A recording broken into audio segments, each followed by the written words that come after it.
Hi everybody, welcome back. Today's video is on the song Our Love Is Here to Stay, supposedly written by George Gershwin. I guess in this video I'm just going to cover the melody and the chords. Also had a request on like how to play behind a vocalist, or if you're playing and singing at the same time, maybe some ideas for what to do there. And so let's see, it starts off.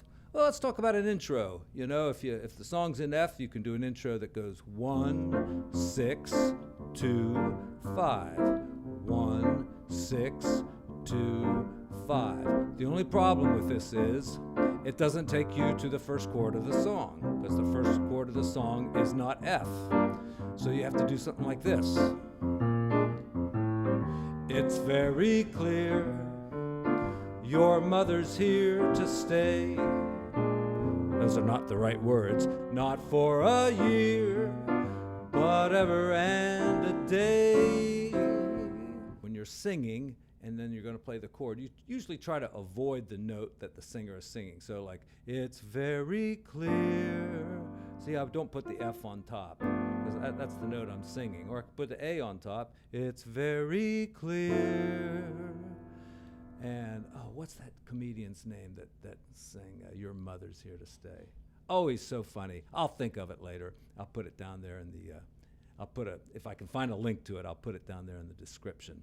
Okay, so, you know, if you're doing a 1, 6, 2, 5 as the intro, do the thing that's called a move. 1 to the 4, make it a dominant, and then the 3 chord, could be any kind of a chord, could be minor or dominant. And then the 6 chord, and that'll take you right to the 2 chord, which in this case is not a minor like you might expect, it's a dominant chord. So here's the move, 1, 4, 3, 6, and notice I did a tritone substitution. I could have done the D there, but I did A flat instead. And when you're playing these rootless voicings with this hand or with either hand, the bass player, you know, has the option of doing, say, D or A flat, and, you know, that's part of jazz. Okay, so here's the move one more time, then we'll start the song.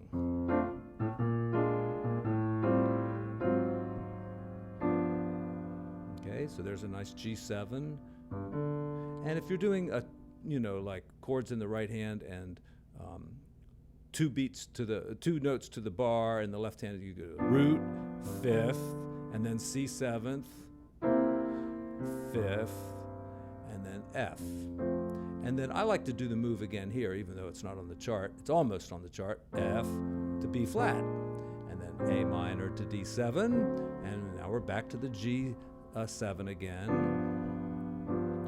And then we've got G minor 7th, and C7th. That's a turnaround in F. I mean, not a turnaround, that's a 2-5-1 in F. And then it doesn't go to F, it goes to E flat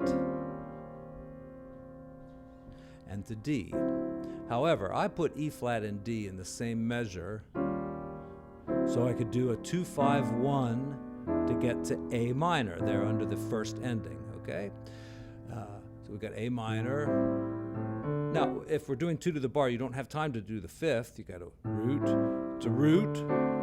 to the root, G minor, to C7, to F major, to B flat, and there's nothing after that chord symbol, so you can make it a major 7th or a 6th.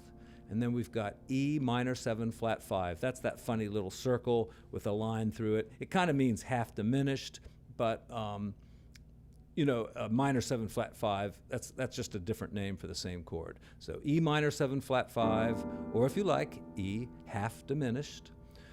And then we get to A 7th, okay? D minor. All right, I'm starting to play the melody now, so here's G7. All right, and then G minor. Notice I played the so what chord there. It's like just a regular G minor, but you put the 4th in it. Okay, makes your playing a little more modern sounding. And then we can do a C 7th. I see the melody goes with a you know, here's C 7th, and the melody goes 9 and 13. So I don't want to play something like an altered C 7th there, because it's not going to work with the melody. So I'll just play a regular C 7th. There's C7th. There's the 9. There's the 13. Those are the notes that are in the melody, so it ought to work great.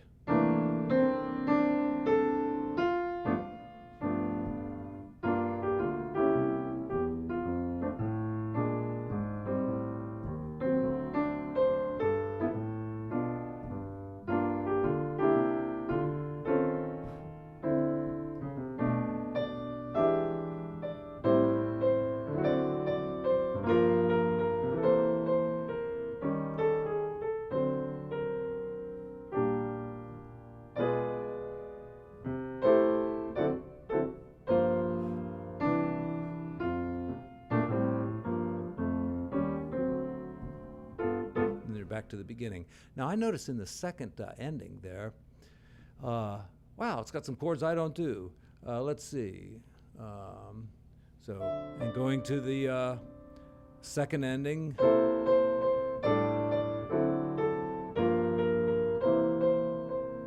Now a lot of people just go to F and go up like that and like that. And that's kind of what I did. Let's see what the chart says though.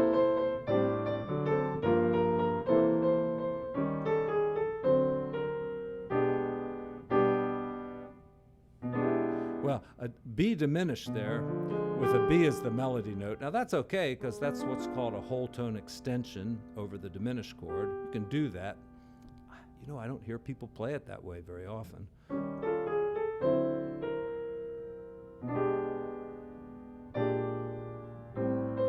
So I think, you know, a better chord choice might be like a nice, you know, that's the Steely Dan chord. It's a G major chord with third in the bass and a second in there. But then what are you going to do? Then you could play the diminished chord. But, you know, I played E7 because it gets back to F pretty nicely. And though the chord is A minor, but, you know, F and A minor are interchangeable.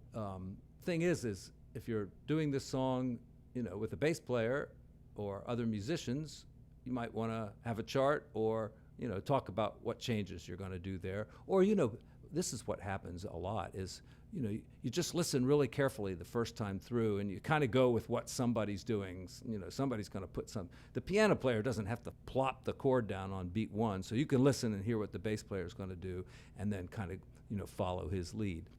So I'll mark some of the harmonic changes on the chart and then post it down there in the description. Okay, now if you want to improvise on this song, it's not too hard. We're in the key of F. So the first chord being G7, you don't want to just jump right into the blues scale right away, do you? I mean, you could do that, but on the G7 chord, let's use Lydian dominant. All right, that's just like Mixolydian, which is, you know, the C major scale. All right, all white keys. Just put that in. All right, and then, you know, you can use them both. All right, so.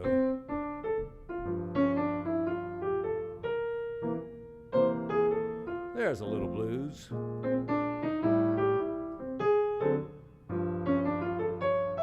See?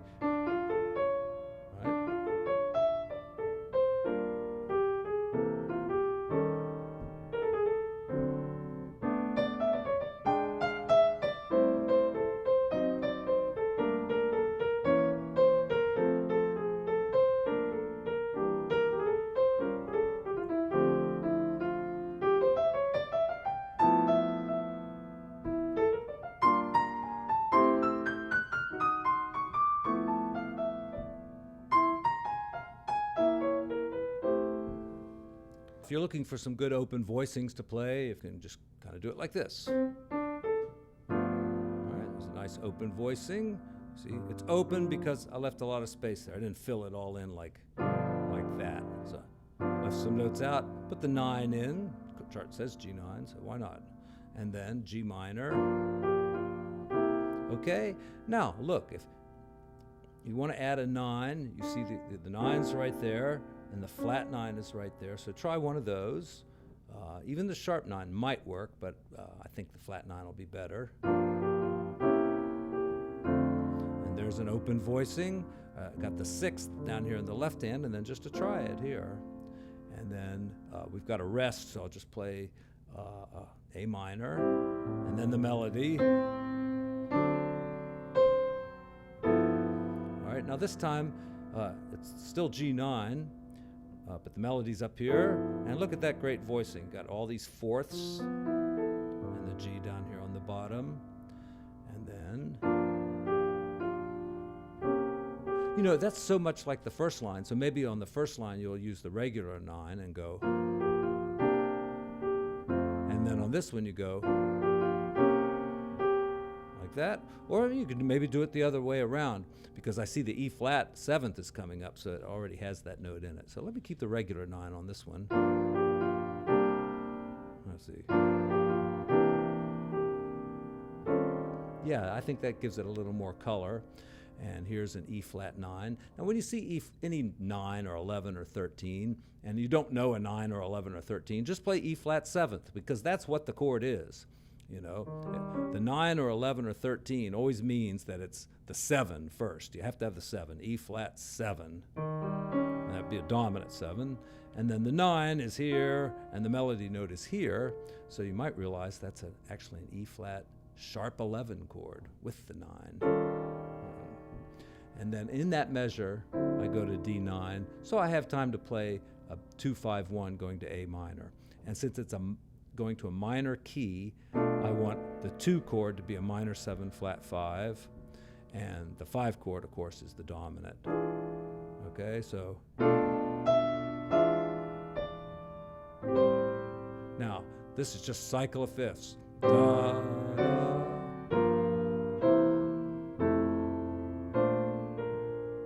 Until the E minor 7 flat 5. All right, got the flat 5 way down there. So many ways to play it. Got the 11 in there.